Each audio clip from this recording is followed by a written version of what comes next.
In the heart of Nigerian South-South region lies in Esanland, once thriving communities, Uromi, known for its rich cultural heritage, industrious people, and peaceful coexistence.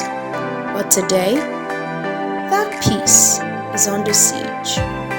A silent war rages, one marked by kidnappings, banditry, and unchecked violence. Families are torn apart, livelihoods shattered, and the very soul of the land is at stake. In this gripping documentary, Truth Live News International embarks on an investigative journey deep into Esanland, exposing the harsh realities its people endure daily. Through the lens of those directly affected, victims, local leaders, security operatives, and human rights advocates, we uncover stories of pain, survival, and an unyielding fight for justice. But who is responsible?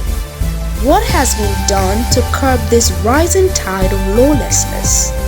We probe government action or inaction, and the struggles of law enforcement agencies battling against overwhelming odds.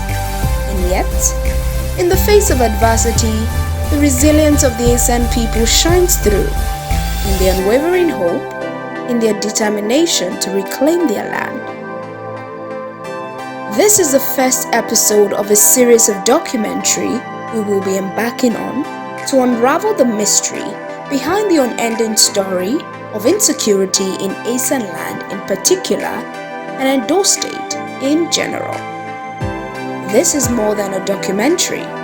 It is a wake-up call, a clarion call on the government of Edo State, led by Governor Monday Okpebholo, to live up to his responsibility as the Chief Security Officer of the state and protect the lives and properties of his people. We are also calling on the federal government to come to the aid of the Esan people. The people of Esanland cannot fight this battle alone. The time for intervention is now, before these once prosperous communities spiral further into an abyss of fear and anarchy. My name is Ibe Ode.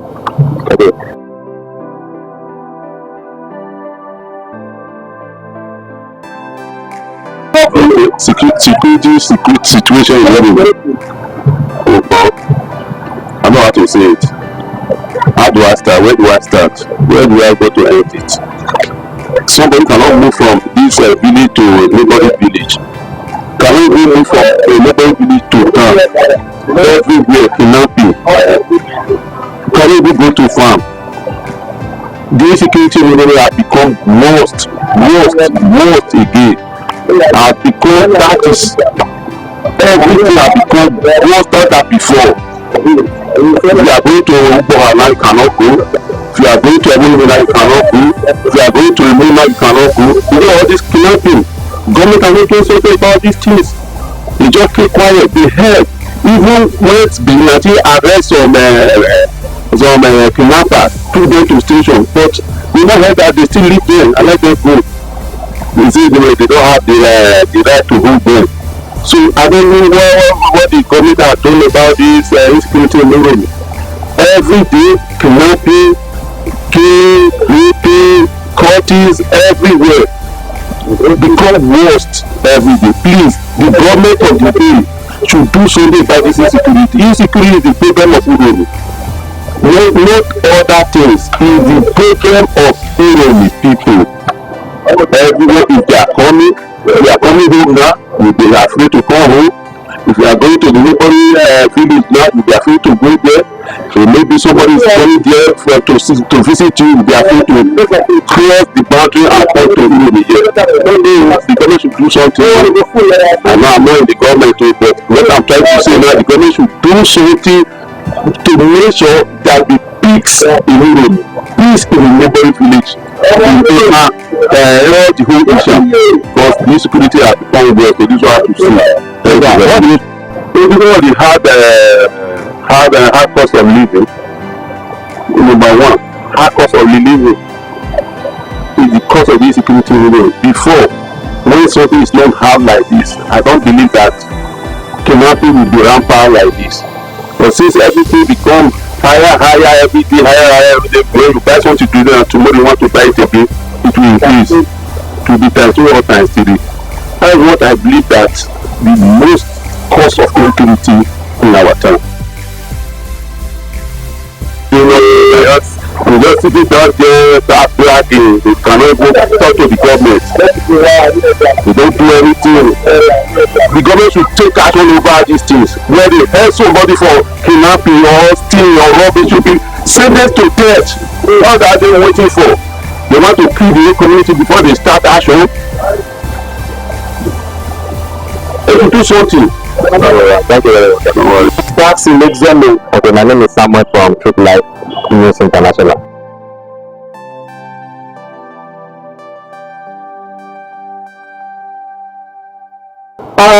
To the security situation in Esanland, now in fact, in the country, you understand, it has gotten out of hand. It has gotten out of hand, especially the bandits, the so-called bandits, those kidnappers, the unknown governments. Let me be precise about this. In Esanland, to be precise, especially this village, they just kidnapped the king not quite long. And we thought with the influence of the emojis, the others and the rest, we'll be able to release them on bail without money and all that. The youth, they did their best to no avail. So at the end of the day, they released them with a ransom, which is not supposed. We've been shouting and telling the kids because we heard that each of them, these outside people that used to migrate to this side of the country, that they will have to settle some of the images so that they will allow them to camp in their bushes. You understand? At the end of the day now, the same images are the one kidnapped, they are kidnapping them now. You understand? Okay, from the nearby village now, which is Okpebholo, you cannot leave Uromi by once it is 4, 5, 6 p.m. in the evening and go to Okpebholo, except you have 5 to 10 million grand to pay the kidnap. The way out to this one is one, migration should be monitored. Like 2 days ago, we were able to stop one of the outside lorry that was coming. Meanwhile, it was carrying a different project, but the youth, they were hiding inside. When we stopped the car, then they were able to see about 50 something persons hiding inside the base. They just surround the trailer with base. You understand? But the base, they were hiding in between. Okay, about 2 weeks ago, we caught another one at Okpebholo here. The trailer was carrying people with drugs.